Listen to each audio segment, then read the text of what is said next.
The most compelling thing about a piece of art is my reaction to it. It's when I stop and I have to genuinely appreciate what I'm looking at, and whether that means understanding it fully or coming up with my own answer for what it means. That's how I gauge. It's my own reaction that tells me how much I appreciate it.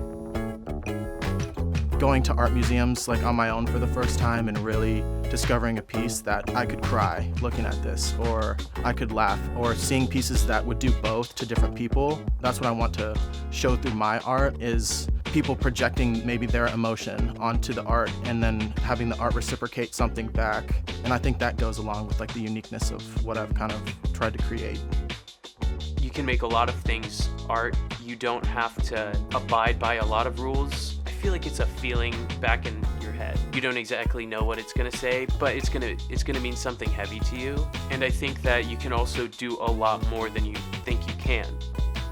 We have very strange minds. Maybe minds that if you looked into it would be considered psychopathic or very crazy, but it kind of allows us to get those ideas onto something and not have it be looked at as this is insane, this is scary, but this is beautiful.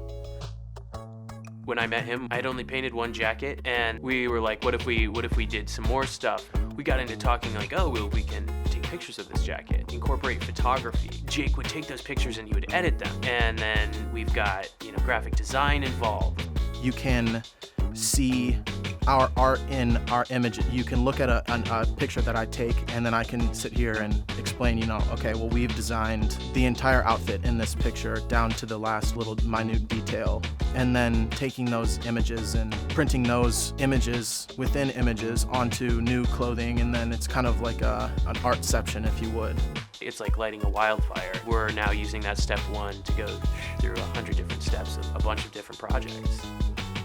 People want to know what you are. What are you? We talk to a specific painter or a photographer, and they're like, oh, so what do you do? And then when we explain it to them, they're like, so what do you do?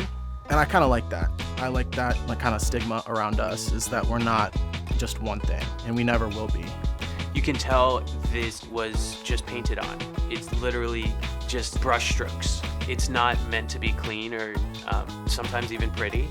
But once you look at our art a lot more, you can kind of get up close and personal with it. That's what I get out of our art, is it's just fun, and it allows people to kind of let their minds wander.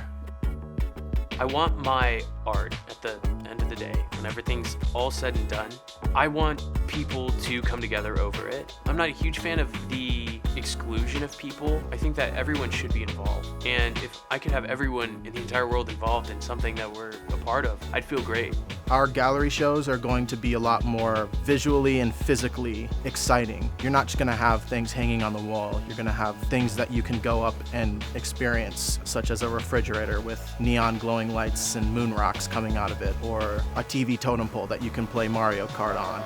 There's no limit to what we really don't want to do artistically speaking, but the most we get out of it is doing it ourselves.